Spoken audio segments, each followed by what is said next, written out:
오늘 말씀 우리 그동안 들었던 회복의 말씀들 계속 전체적으로 좀 마무리하는 시간입니다.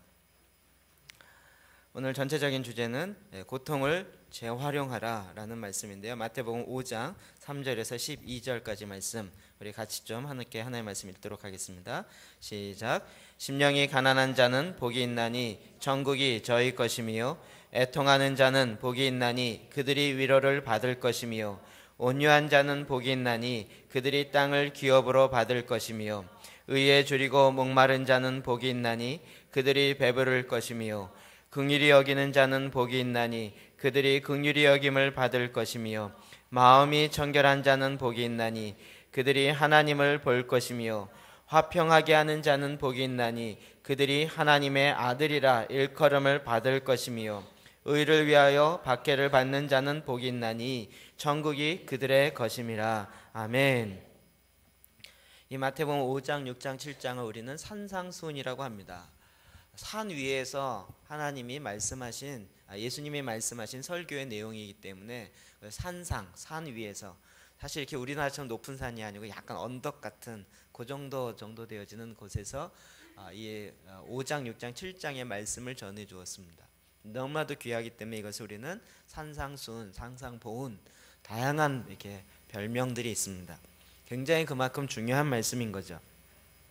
그 중에 가장 첫 번째로 나오는 말씀이 이 팔복과 관련되어진 말씀입니다. 이것이 오늘날 왜 이렇게 중요한가 하면 이스라엘 백성도 홍해를 건너서 출애굽하여 홍해를 건너서 구원의 길을 건너왔습니다. 그러나 거기에서 끝난 것이 아니라 이제 모세를 통하여 하나님을 만났던 시내산, 그곳에 이스라엘 백성들이 다 시내산 앞으로 옵니다. 그리고 하나님과 이스라엘 백성이 새롭게 언약을 맺습니다. 나는 너희의 하나님 되고 너희는 나의 백성이 되리라. 그러면서 이 언약의 말씀을 주고 그리고 언약의 약속을 서로 사인합니다. 너희가 이 말씀을 지켜 행하지 아니하면 이 재물과 같이 될 것이고 내가 지키지 아니하면 나도 이렇게 될 것이다. 그래서 하나님과 언약을 맺은 백성이 바로 이스라엘 백성입니다. 이 산상수훈도 우리에게 오늘날 신약의 성도들이 구약에 있는 말씀이 별로 중요하지 않다라고 착각하고 있는데 그렇지 않습니다. 구원받은 성도들은 이제 하나님을 아버지라고 부르는 하나님의 백성들은 어떻게 살아야 하는지에 대한 그 첫 메시지가 바로 산상수훈인 것입니다. 산상수훈은 그렇게 되면 좋겠다가 아니라 그리스도인이 살아야 할 가장 행동 지침, 윤리 강령이 우리에게 주어진 것입니다. 그 중에 첫 번째로 나오는 것이 이 팔복입니다. 좀 설명해서 풀어서 이야기하자면 예수님께서 이렇게 말씀하시는 것과 같죠. 내가 행복하게 가는 8단계를 너에게 알려주겠다. 너의 삶에 행복을 가져다 두는 8가지 원리가 있다 라고 주님이 우리에게 첫 번째로 말씀해 주는 것입니다. 우리는 이것을 팔복이라고 부릅니다. 여러분, 이 팔복은 산상수훈에 있는 나타낸 팔복은 우리가 지금 바라보고 있는 회복의 8단계랑 너무나도 비슷한 점이 많이 있습니다. 그 중에서 오늘 우리가 8번째 원리 같이 좀 볼 것인데요. 한번 읽어볼까요? 시작. 나 자신을 하나님께 드려서 나의 모범과 말로 다른 사람에게 복음을 전하는데 아멘. 우리가 이 회복으로 가는 길 첫 번째로는 바로 자유로 가는 첫걸음이었습니다. 이것이 산상수훈의 첫 번째 나오는 심령이 가난한 자는 복이 있나니 라는 것과 굉장히 비슷합니다. 이 원리는 나는 하나님이 아닌 것을 깨달았습니다. 잘못을 저지르는 성향을 극복할 힘이 내게 없으며 내 사람을 스스로 통제할 수 없다는 것을 인정합니다. 다른 이야기를 하면 나는 심령이 가난합니다. 내가 나를 바꿀 수가 없습니다. 내가 나를 변화시킬 수 없다라는 것을 나는 인정합니다. 그것이 바로 가난한 심령이 가난한 자가 된다는 것입니다. 두 번째 원리로는요, 애통하는 자인데요. 우리가 원리로는 하나님의 도우심을 믿으라 라고 했습니다. 나에게는 하나님이 계시고 나는 하나님께 소중한 존재며 나를 회복시킬 능력이 하나님께 있다는 사실을 진심으로 믿으라. 나는 나를 변화시킬 수 있는 능력이 내 안에 없지만 너무나도 감사하게 나를 변화시킬 수 있는 분이 계신데 그분이 곧 하나님이십니다. 그 하나님이 바로 내 안에 거하신다는 것입니다. 산상수훈의 두 번째가 애통하는 자는 복이 있나니 라고 하는 것입니다. 내가 나를 변화시킬 수 없지만 나는 그거로 말미암아 염려하는 것이 아니라 나를 변화시킬 수 있는 그 하나님의 위로를 구합니다. 애통한다, 하나님을 향하여 구한다라는 것입니다. 내가 나를 변화시킬 수 없지만 나를 변화시킬 수 있는 하나님의 능력을 나는 믿습니다. 여러분, 이것은 애통하는 심령에서 나올 수 있는 것입니다. 세 번째 원리는 의식적으로 선택하라라는 것입니다. 내 모든 삶과 뜻을 하나님의 보살핌과 다스림에 맡기기로 의식적으로 선택하라. 선택하라. 우리는 선택할 의지가 있다고 했습니다. 이것이 산상수훈의 세 번째, 온유한 자는 복이 있나니. 온유하다. 여러분, 이렇게 온유한 성격을 타고났다고 그렇게 생각하는 경향이 있는데 절대 그렇지 않습니다. 온유하는 성품인데 그것은 다른 이야기로 하면 통제의 능력입니다. 저도 이야기하기 굉장히 쑥스럽지만 많은 사람이 저를 보고 온유하다라고 이야기해요. 그래서 제가 온유할 거라고 생각하는 건 착각입니다. 저희 아내한테 물어보십시오. 온유한지 안 한지. 온유하다라는 것은 화를 안 내는 것이 아니라 통제할 능력, 통제력이 있다는 거예요. 제가 화가 안 날 것 같습니까? 속에서 부글부글 끓을 때가 있습니다. 그게 너무나도 편한 집에서는 그냥 툭툭 터져 나올 때가 있고요. 밖에서는 터져 나오면 안 돼라는 강한 훈련을 받아왔기 때문에 통제하고 있는 것에 불과합니다. 온유한 사람은 복이 있나라는 것이 통제되는 거예요. 온유함은 약한 의미가 아니고요, 통제할 힘이 있다는 것입니다. 반항심을 꺾고 길들여지는 종마와 같다는 거예요. 종마, 아주 힘이 센 말.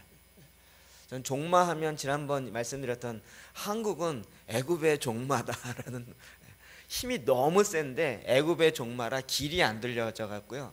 한국 교회는 힘은 좋은데 길이 안 들어져 갖고 함께 일하기 참 힘든 교회가 한국 교회라고요. 마치 저와 여러분이 이제 그것이 성품으로 길들여지는 것, 그것이 바로 온유함입니다. 그것은 의식적으로 하나님을 선택할 때요. 이제 한국 교회가 종마와 같이 힘이 셀 뿐만 아니라 온유하게 되어지길 바랍니다. 한국 교회 성도들이 열정만 있을 뿐만 아니라 그 열정을 잘 컨트롤할 수 있는 그런 힘, 그 온유함이 생겨지기를 주의 이름으로 축복합니다. 네 번째 원리는요, 과거를 청산하라 라는 것입니다.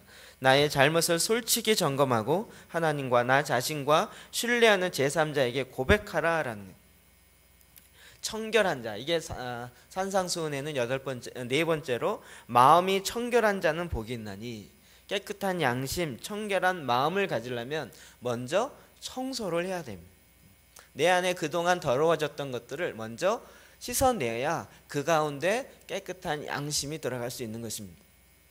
이건 청소하는 비결은 무엇이에요? 고백하는 것입니다. 그리고 다섯 번째 원리는 변화를 받으라 라는 거였습니다. 하나님께서 내 삶 속에 일으키기 원하시는 모든 변화에 자발적으로 순종하고 내 인격의 결점들을 제거하실 때 겸손히 순종하라 라는 거예요. 이게 바로 산상수훈의 다섯 번째, 의에 줄이고 목마른 자는, 하나님의 의를 행하려고 갈망하는 자는 복이 있나니 라는 것과 같은 것입니다.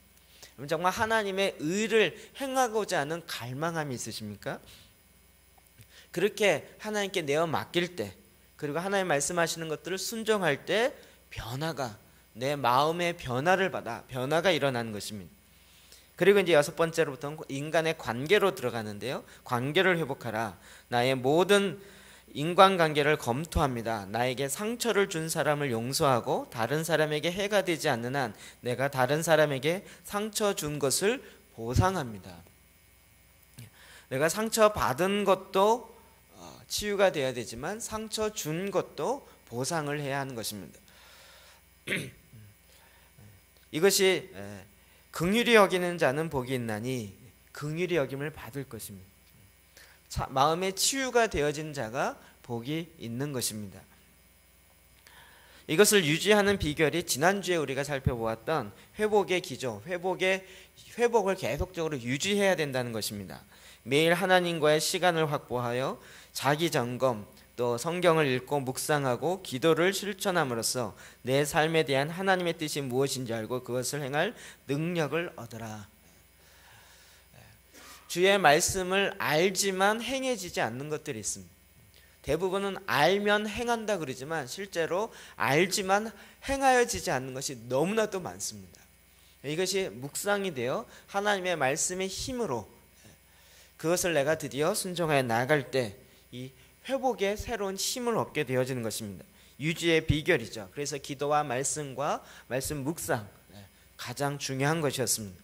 오늘은 그 8번째입니다. 그럼 이와 같은 것을 이제는 하나님은 우리를 다시 재활용하길 원하십니다. 우리의 원형 그대로 회복하셔서 우리로 하여금 하나님이 창조하셨던 그 원형의 모습, 원래의 뜻에 맞게 우리를 새롭게 다시 사용하시는 것입니다. 우리를 버리지 아니하시고 우리를 하나님의 창조하신 그 목적에 맞게 쓰실 때 하나님도 하나님의 창조 목적이 완성되어지는 것입니다. 그래서 하나님 우리를 버리지 않습니다. 우리를 구원하시고 기념품으로 두시는 것이 아니라 다시 원형으로 복구하셔서 원래 갖고 계셨던 하나님의 뜻을 우리 가운데 이루어 가시는 것입니다. 여러분, 하나님께 쓰임 받기를 원하십니까? 근데 하나님은 어떤 부분을 쓰시기를 원하실까요? 우리는 생각하기를 장점을 많이 쓸 거라고 생각합니다. 그것은 그럴 경우도 있지만 그러나 하나님 쓰시는 건 대부분 다 약점을 쓰십니다. 우리의 연약함을 통하여 하나님의 강함을 드러내는 것들을 더 많이 행하시는 것입니다. 저 사람 대단해 이런 얘기하면 그 얘기는 곧 무슨 얘기냐면 그 사람은 대단하지만 난 아니기 때문에 그 사람이 하는 건 난 할 수 없어 이렇게 얘기해요. 저희가 전에 있을 때 DS 교회 있을 때 늘 김인주 목사님이 전도하라고, 그리고 부목사님들도 전도하라고, 하루에 10명 이상씩 전도하라고. 그러면 다 뭐라 그러냐면 김인주 목사님은 대단하기 때문에 전도를 그렇게 할 수 있습니다. 그러면 내가 대단한 거 아니고 너희도 다 할 수 있다고. 그 사람의 장점만 보면 나는 못할 것 같은 거예요. 그런데 하나님은 장점을 일하지 않습니다. 오히려 우리의 약점, 우리의 실패, 우리의 고통을 통하여서도 하나님은 그 연약한 가운데 하나님의 일하심을 더 많이 보게 하는 것입니다. 그렇기 때문에 내 인생을 돌아보면서 내 인생의 고통이 무엇인지를 한번 돌아봐야 하십니다. 왜 하나님이 나에게 고통을 허락하시는가? 또 왜 하나님은 나에게 이와 같은 내 인생에 어려움이 있게 하는가? 내 인생에 이렇게 힘든 일이 왜 생기는가? 이 고통의 이유가 무엇인가 하는 것을 이제는 하나님께 물어봐야 합니다. 그럼 고통의 이유를 성경에서 보통 4가지로 이야기합니다. 첫 번째로는 하나님 왜 나에게 고통을 허락하시는가? 첫 번째로는 나에게 자유의지를 주셨기 때문입니다. 창세기 1장 27절 말씀 같이 한번 읽어봅시다. 시작. 하나님이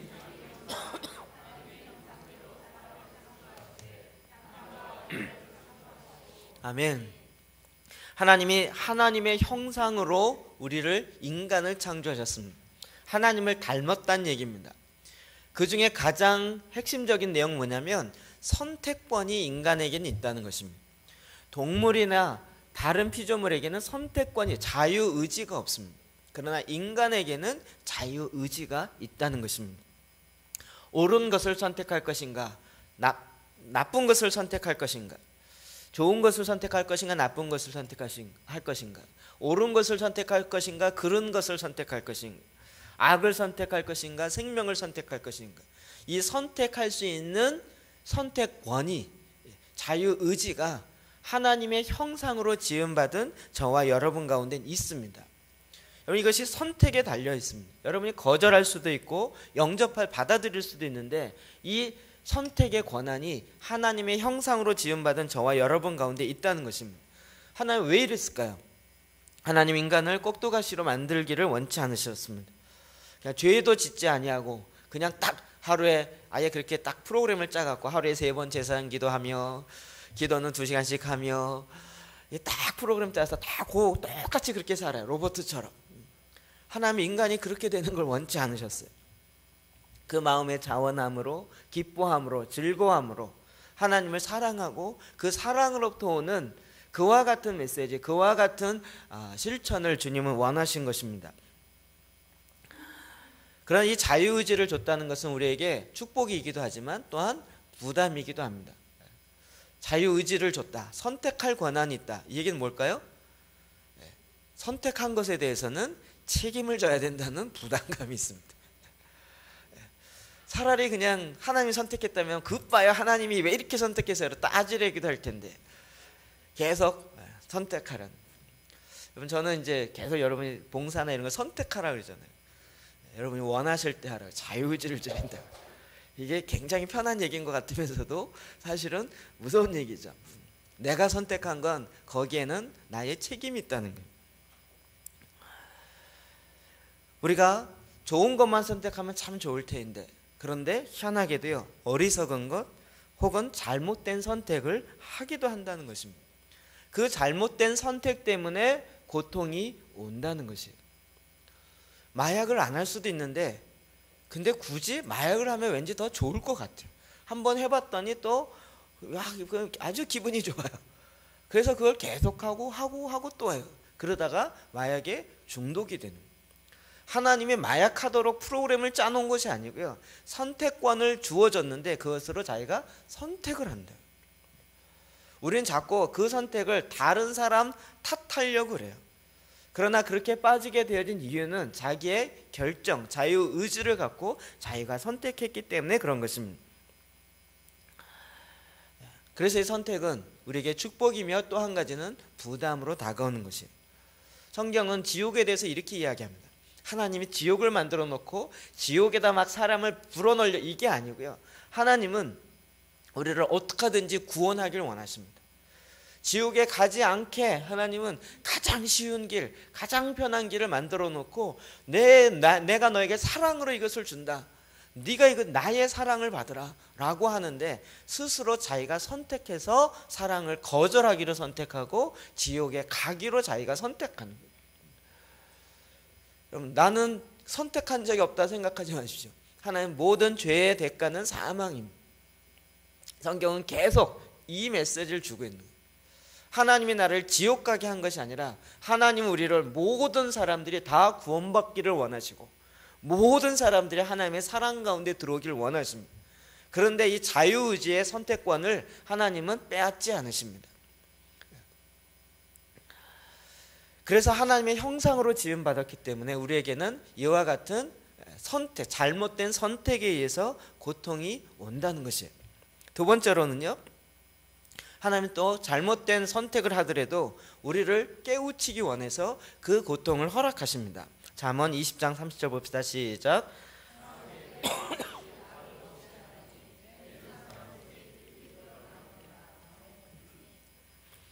매는 사람 속에 깊이 들어가느니라.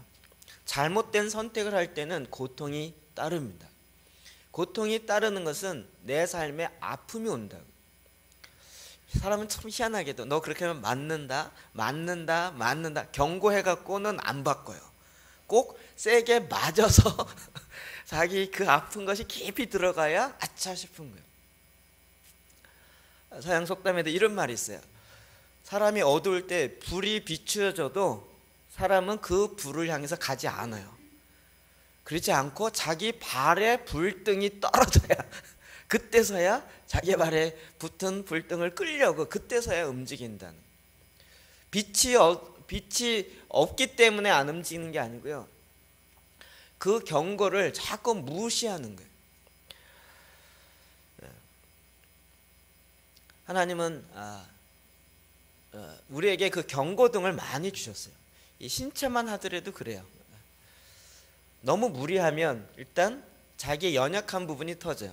저는 입 쪽이 많이 터지는데 너무 무리하면 입술에 뭐가 나거나 아니면 이제 기관지가 약해지기 때문에 기관지 쪽으로 약한 게 먼저 터지거나, 그러면 이게 내 몸에 사인이 오는구나, 그리고 빨리 원상을 복귀해야 되는데 그걸 또 그렇지 않고 더 무리하면 점점 더 터지기 시작해요.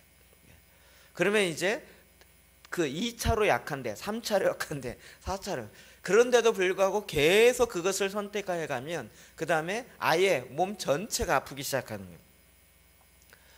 그 사인이 올 때, 그럴 때 빨리 그 고통을 통해서 깨달아야 되는 거예요.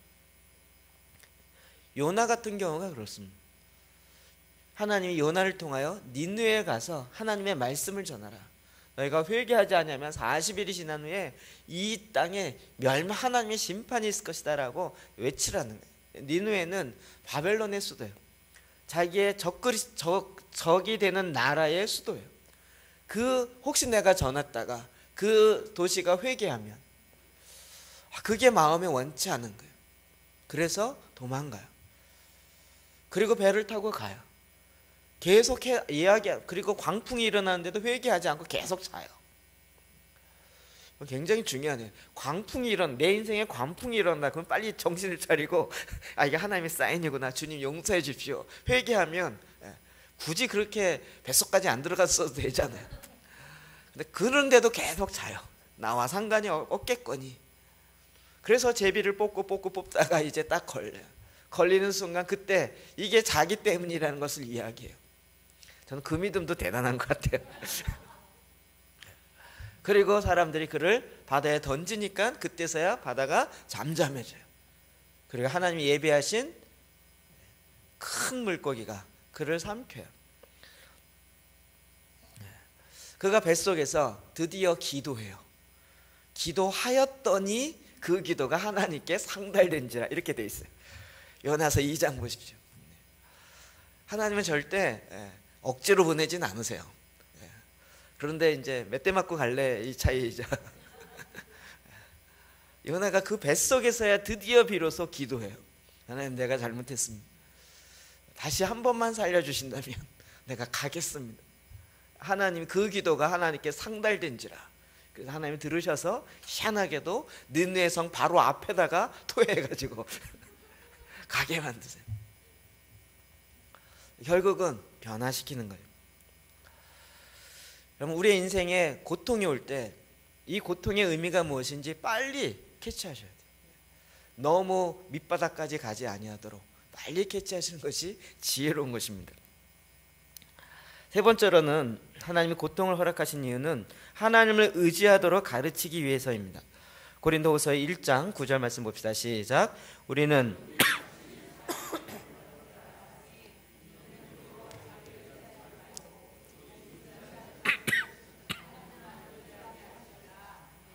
아멘.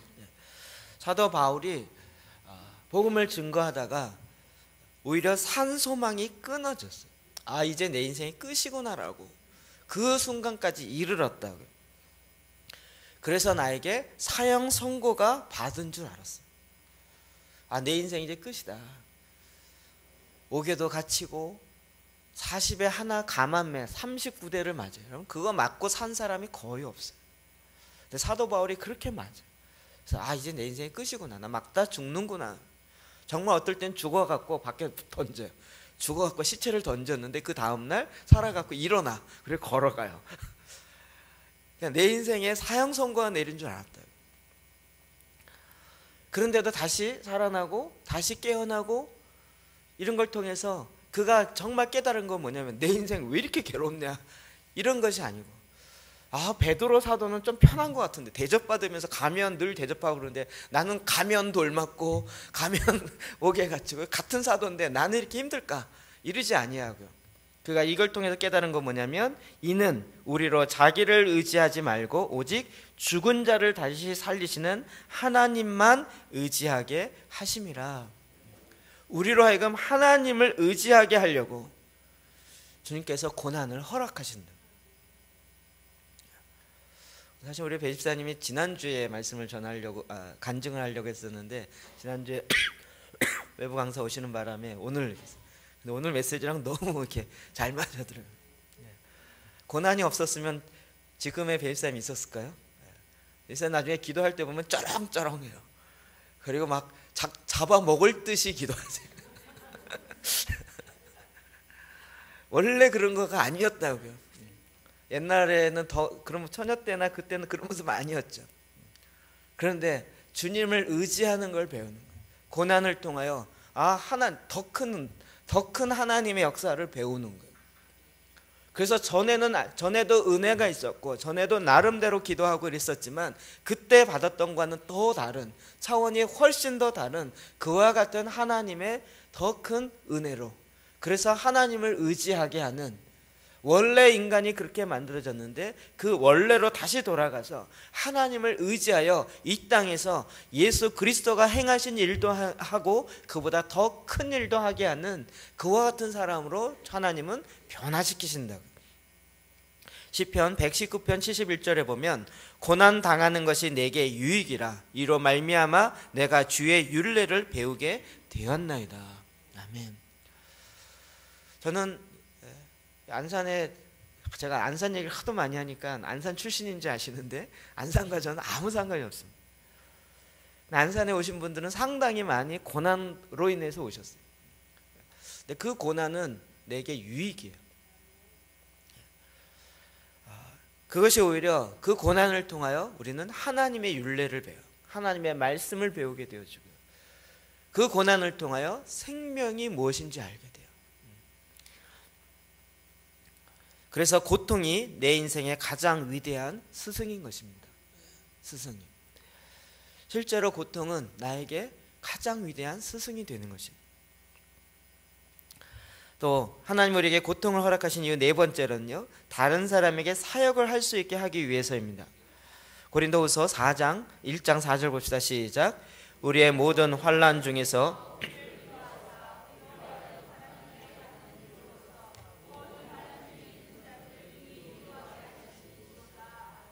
아멘. 하나님께서 모든 환난 중에서 우리를 위로하세요.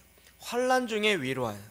그래서 우리로 하여금 하나님께 받은 위로로서 모든 환난 중에 있는 다른 사람들을 능히 위로하게 하는 자로 우리를 만드시기 때문에 그렇습니다. 우울증이 있으시고 불면증이 있으신 분 저에게 오지 마시고 배집사님께 가세요. 저는 머리만 대면 10초 안에 자는 사람이라 불면증이 뭔지 잘 몰라요. 그 우울증이 잘 뭔지 몰라요.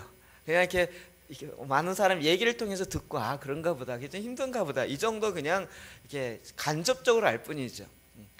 자살을 하고 싶다든지 이런 죽을 병에 걸려서 더 이상 못 참겠다 하시는 분은 배집사님에게 가십시오.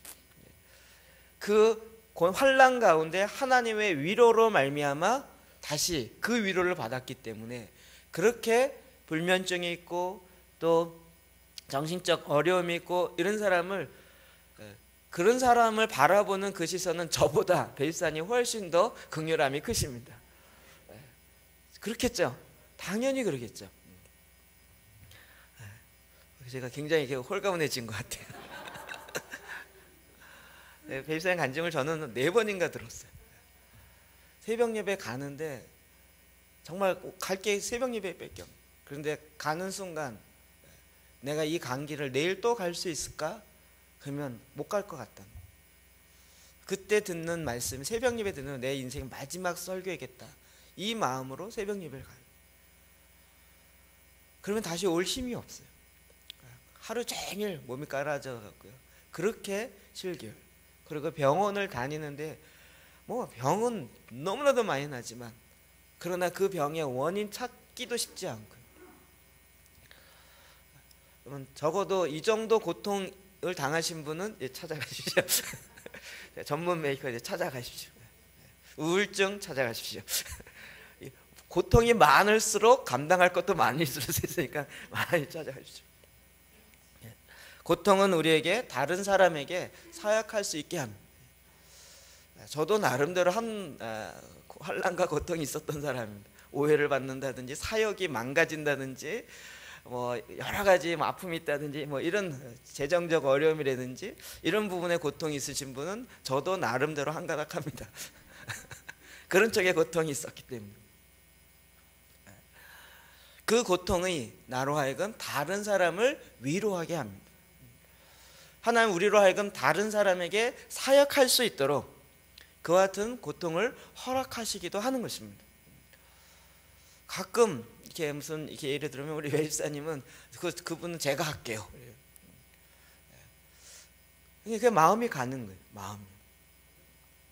하나님께서 우리에게 고통을 허락하신 이유예요. 이 부분에 있어서 주님은 오늘 산상수훈을 통하여서 이것이 어떻게 극복되어야 되는지를 우리에게 정확하게 이야기하고 있습니다. 우리는 자꾸 고난이 없는 세상을 원해요. 고난이 없는 세상은 주님이 오시기 전에는 안 된다고요. 유토피아는 예수 그리스도로 말미암아 되어지지 예수 그리스도 없이 유토피아를 이룰 수 없다고요. 주님 없이 이루려고 하는 많은 유토피아 사상들이 있어요. 과학으로 이루겠다. 테크놀로지, 테크노피아, 테크놀로지 플러스 유토피아의 합성어잖아요. 그래서 지금 이 시대에 테크노피아라는 건물 엄청 많잖아요. 무슨 얘기예요? 과학을 통해서, 기술을 통해서 유토피아를 만들어 보겠다는 거예요. 그게 만들어질까요? 의술을 통해서 만들어 보겠다는 거예요. 물론 도움이 되어줄 수 있습니다. 어느 정도 우리의 인간의 편익을 주어질 수 있습니다. 그러나 천국을 만들 수 있지는 않습니다. 주님은 오늘 우리에게 정말 진정한 행복이 무엇인지를 산상수훈을 통해서 알려주시는 것이에요. 여기 나오는 8가지는 정말 행복해지는 비결입니다. 산상수는 be attitude라는 영어 팔복이라고 이렇게 되어 있습니다. 이게 be 플러스 attitude라는 태도라는 두 가지 합성어예요. be 플러스 태도. be는 do가 아니고요. 뭔가 행동해야지만 된다 이게 아니고요. 존재가 된다래요. 존재. 비동사라고 하는 어떠한 태도가 될 때 행복이 된다는 거예요.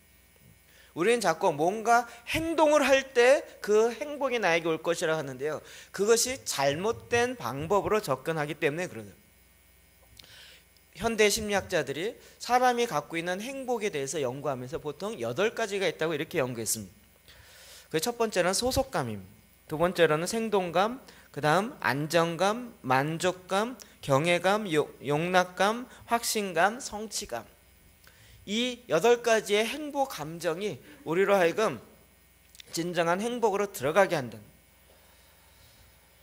이 행복을 추구하는 것 자체가 잘못이 아닙니다. 성경도 오늘 8번이나 계속 심령에 가난한 자는 복이 있나니, 복이 있나니, 복이 있나니, 복이 있는 것 자체가 잘못된 것이 아니에요. 주님은 오히려 그 복이 있는 것을 원하십니다. 문제는 잘못된 방법으로 그 복을 추구하기 때문에 그렇다는 것입니다. 이 소속감이란 우리는 보통 안정된 직장에 들어가면 그 소속감, 혹은 정말 좋은 공동체에 들어가면, 혹은 안전적인 남편을 소속하면, 그 가정에 들어가면 거기에 소속감을 느낀다 그래요.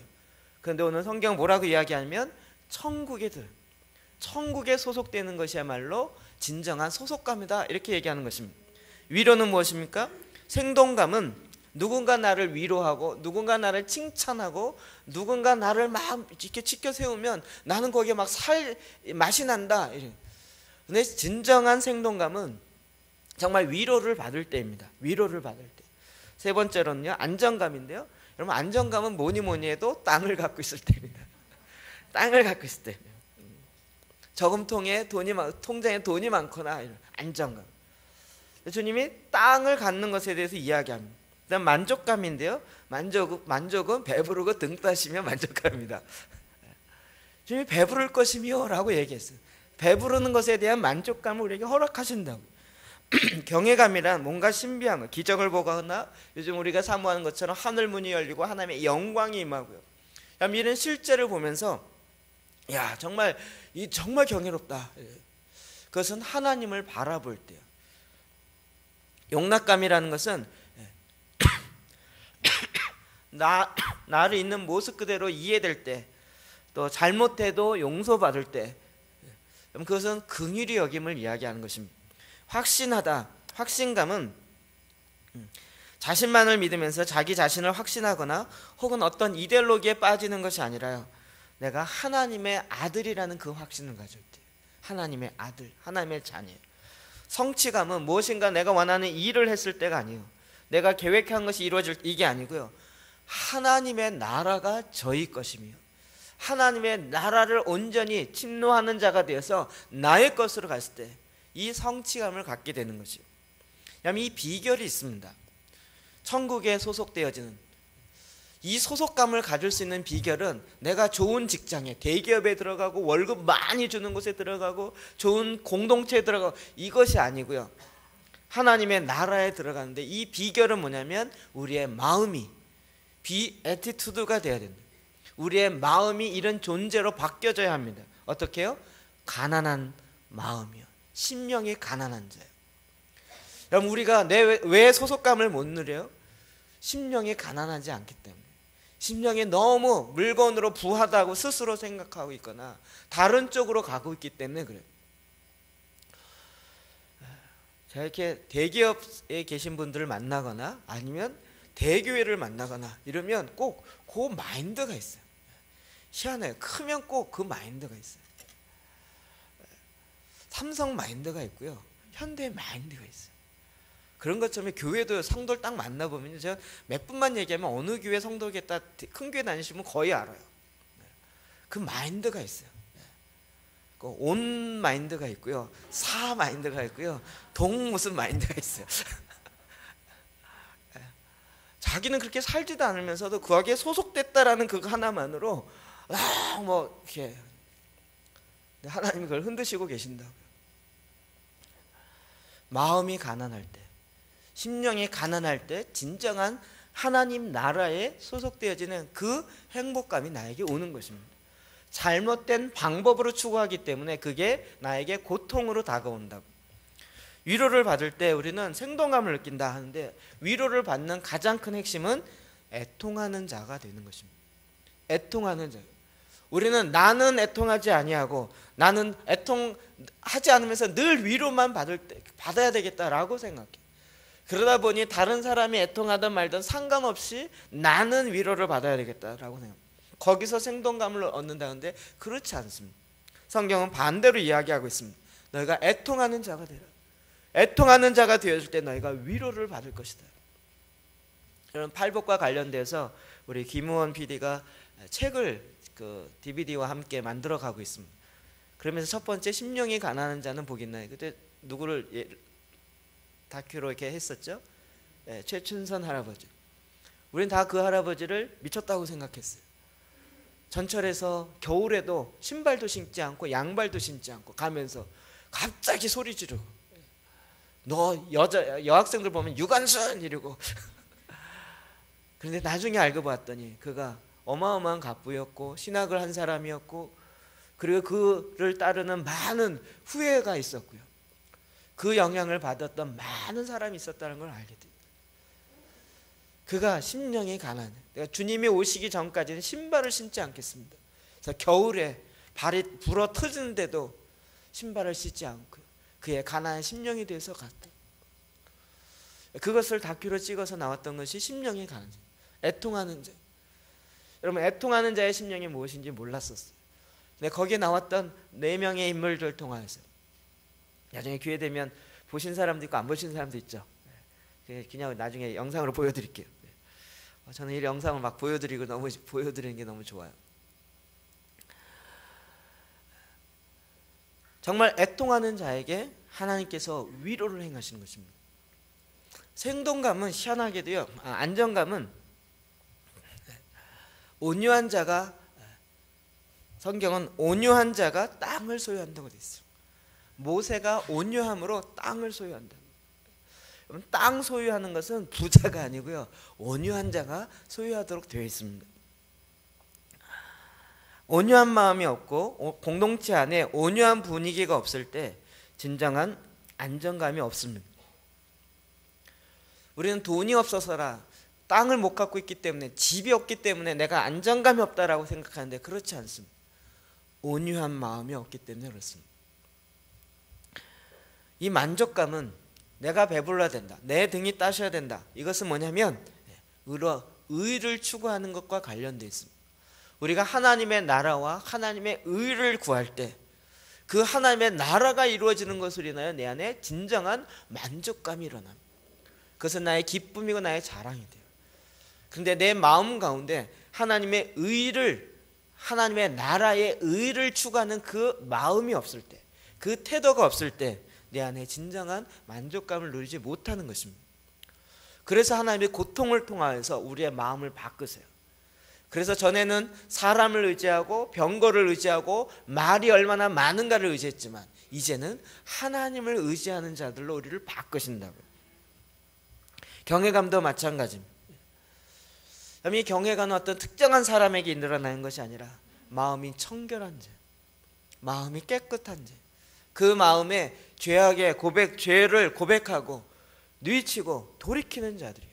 이런 자들에게 하나님께서 그 청결한 마음, 깨끗한 마음, 거룩한 마음 가운데 하나님의 임재의 실제를 보는 거예요. 하나님의 영광이 임해요. 하나님의 역사를 실제로 나타난다. 이제 앞으로 여러분 가운데 이런 일이 더 많이 있을 것입니다. 제가 이렇게 선포하는 것은 하나님이 그런 마음을 제 안에 주시기 때문에 그렇습니다. 더 많이 일어날 것입니다. 저희는 기적을 추구하지 않습니다. 하나님을 추구합니다. 하나님이 내 안에 거하길 원하시고 또 실제로 내 안에 거하십니다. 이제 그 내 안에 거하시는 주님 앞에 더 정결과 더 거룩과 더 온전함과 순전함으로 나아갈 때 하나님이 내 안에 거하시는 것들을 더 많이 보여주십니다. 그런 것들을 행하게 하십니다. 용납감은 긍휼히 여길 때입니다. 다른 사람을 긍휼히 여기는 마음. 긍휼에 대해서 많이 설교를 들어보지 못했을 것입니다. 긍휼히 여기는 마음, 그 죄를 불쌍히 여기는 마음.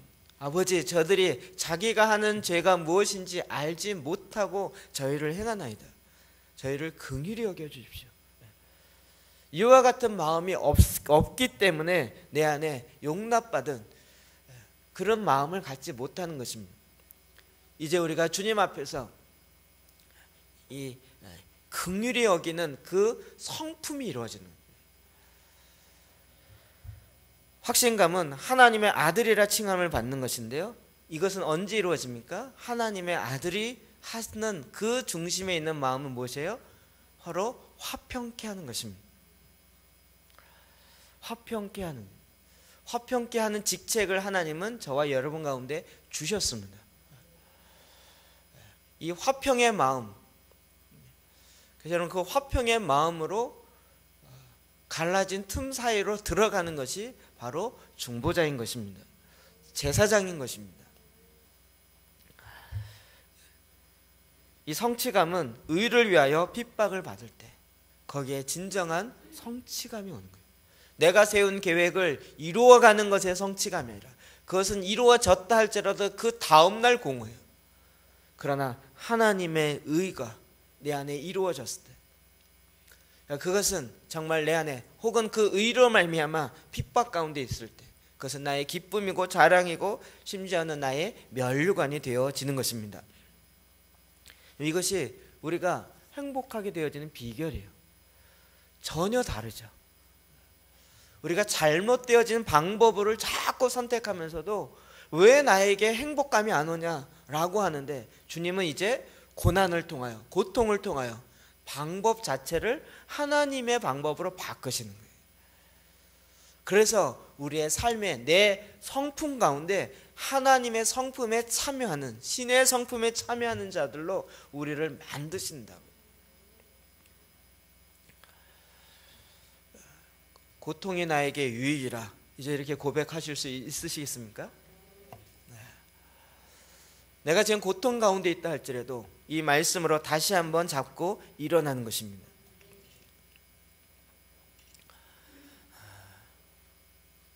하나님이 나를 그렇게 만든 것이 아니라 내가 그것을 선택하였지만, 하나님은 그와 같은 내가 불의를 선택하고 내가 그런 것을 선택한다 할지라도 하나님은 그 가운데서도 나에게 긍휼을 베푸셔서 나를 전에보다 더 온전한 자로 변화시키셔서 하나님은 그 사역을 하길 원하세요. 저는 이런 사역을 참 많이 해봤죠. 요즘 사역과 관련돼서는 웬만큼에서 뒤지지 않는 것 같아요. 웬만한 사람 이야기해도. 근데 이렇게 보면 참, 요즘 이렇게 보면 재미있는 것은 그분이 고통받았던 그 영역이 그분이 사역할 그 장소예요. 제가 왜 소그룹 때문에 이렇게 고민하고 셀리하고 왜 거기다 막 이렇게 하려고 했었을까요? 전 교회 때문에 너무 고생을 많이 하고 너무 막 속이 상하고 이런 것들이 많이 있었기 때문에 이걸 어떻게 하면 좀 하나님이 원하시는 그런 교회가 될 수 있을까? 그거 고민하다 머리카락 빠지고, 그거 고민하다 주름살 잡히고. 그러니까 그런 영역에 쓰이는 거예요. 여러분이 어떤 영역에 고통이 많습니까? 여러분이 인생 가운데 가정이 깨지고, 제가 이렇게 가정 사역하시는 분 보니까요, 주로 가정이 과거에 깨졌던 사람, 부모가 이혼해서 힘들었다든지 뭐 자기가 이혼해서 힘들었다든지 이런 쪽에 자기가 너무 힘들었던 그런 것들을 고통을 통해 통과하고, 그런 가운데 하나님의 마음이 부여받았을 때 다시 그런 사람을 보면 가만히 있을 수가 없는, 저절로 그렇게 마음이 가는. 치유하는 사역자들 보면 옛날에 상처를 엄청 많이 받았던 사람들이 주로 그게 회복되고 나서 이제 내가 치유하겠다. 자, 이렇게 보면요, 알코올 중독에서 헤어나온 사람들이 주로 나중에 사역하시는 분 보면 알코올 중독자를 도와주고 회복시키는 그런 일들을 하세요.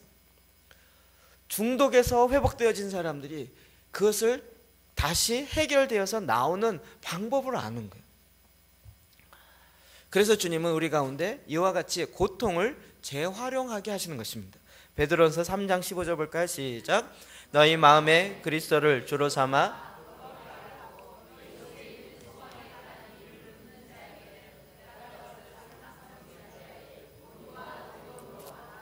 아멘. 주님께서 우리에게 오늘 아주 핵심이 되는 요절과 같은 말씀입니다. 너희 속에 있는 소망에 관한 이유를 묻는 자에게 우리는 대답할 것을 준비해놔야 된다. 그냥 무조건 우격다짐으로 하는 게 아니에요. 우리 아이들이 점점 중학교 들어가고 고등학교 들어가면 아빠 왜 교회 가야 돼? 아니 교회는 왜 가야 되는 거야? 그러면 그 질문 앞에 답할 것을 온유함과 두려움으로 준비해놔야 된다. 너 교회 안 가면 밥 안 줘? 협박해서 데려가지 마시고요. 그러면 드디어 걔가 스스로 밥을 해 먹을 수 있는 순간 떠나가는 거예요.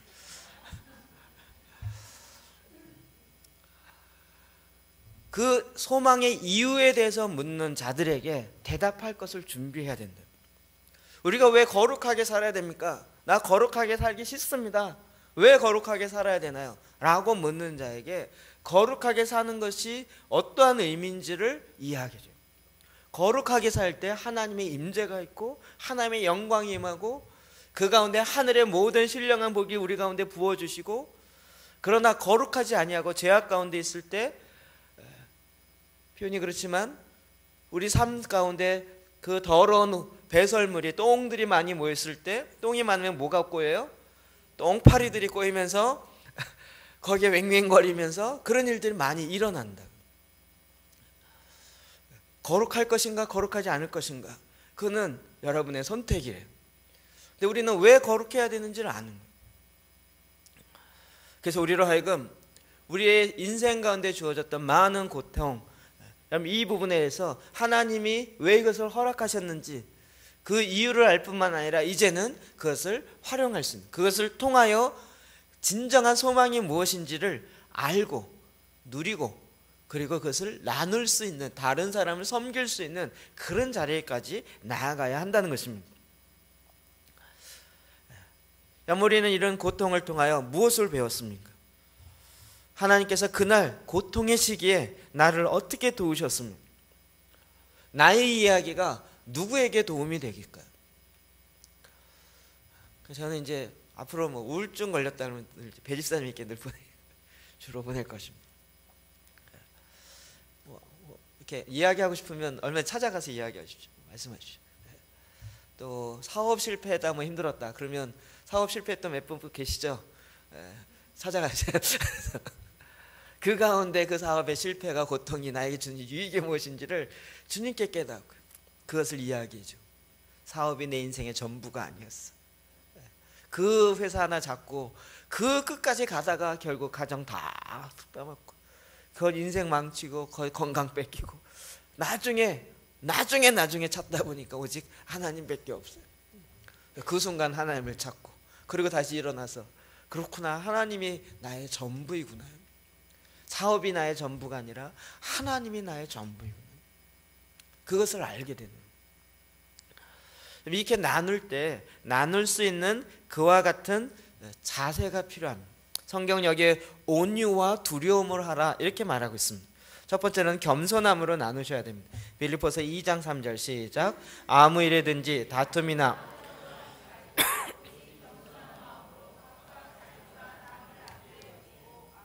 아멘. 다툼이나 허영으로 하지 말고 겸손한 마음으로 각각 자기보다 남을 낮게 여기고 다른 사람을 더 높이라고요. 아우 너 아직 이거 통과 못했구나. 아이고 야 고생 좀 하겠다.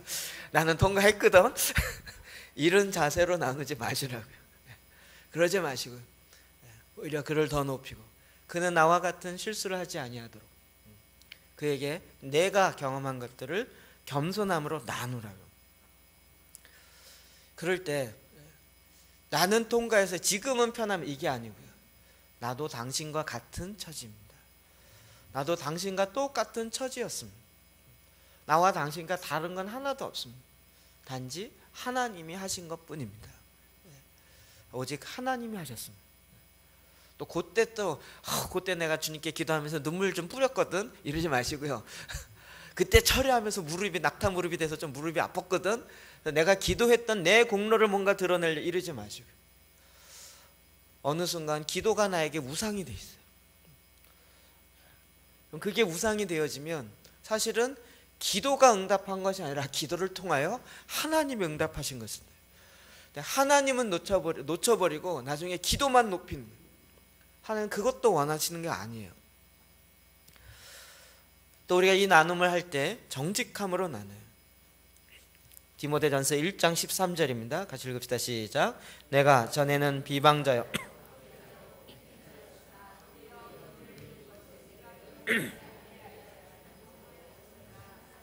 아멘.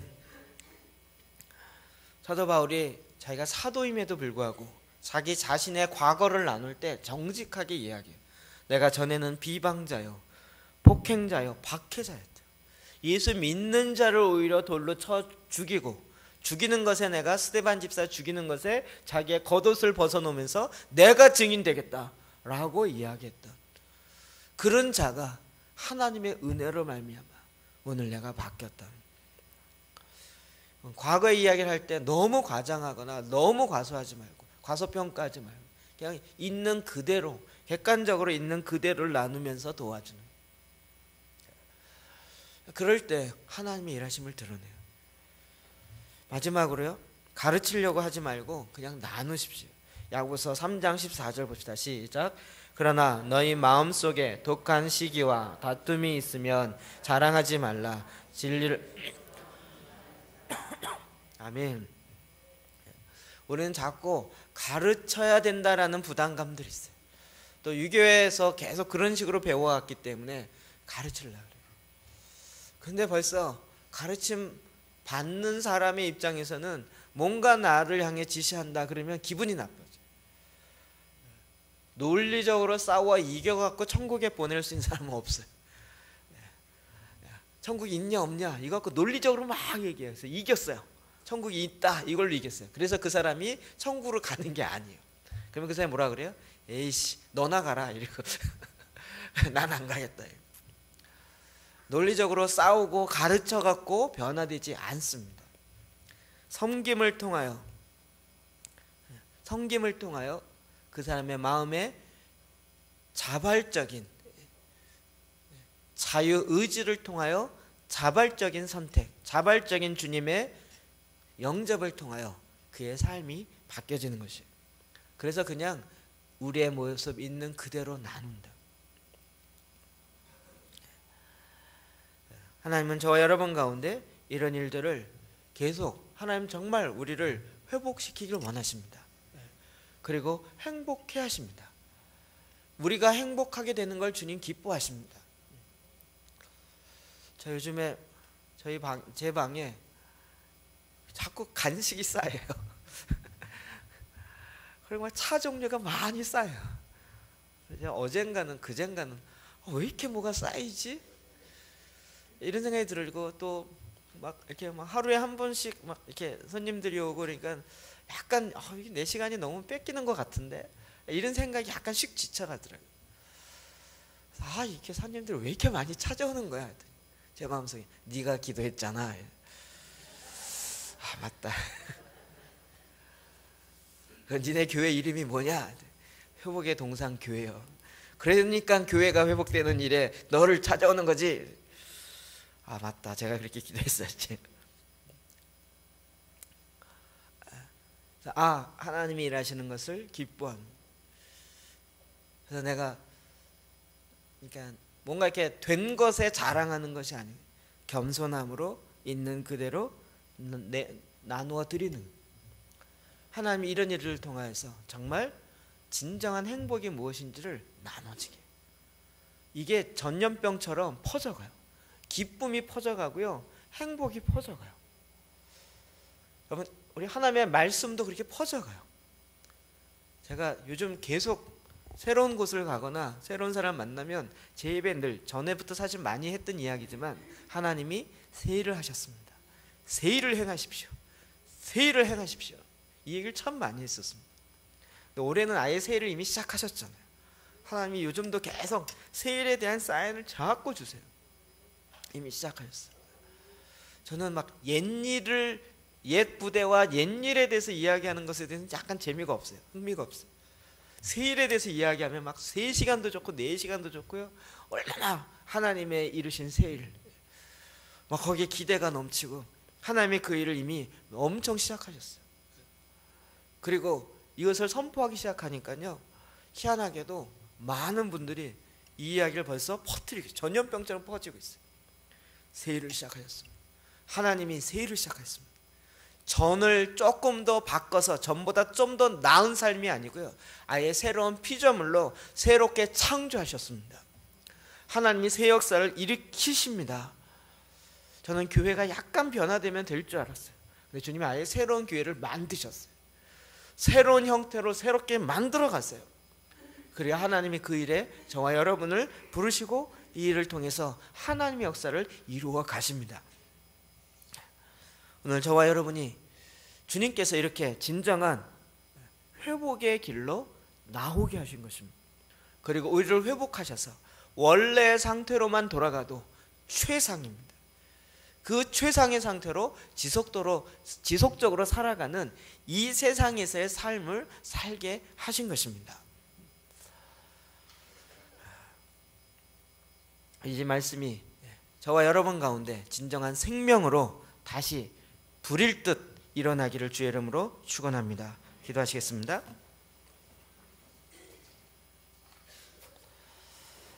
오늘 주의 말씀을 잡고 우리 같이 한번 기도했으면 좋겠습니다. 오늘 나에게 주어졌던 하나님의 말씀, 그 말씀입니다. 하나님의 말씀, 그 말씀입니다. 하나님께서 내 안에 나에게 주시는 말씀이, 하나님 지금도 나에게 말씀하기를 원하십니다.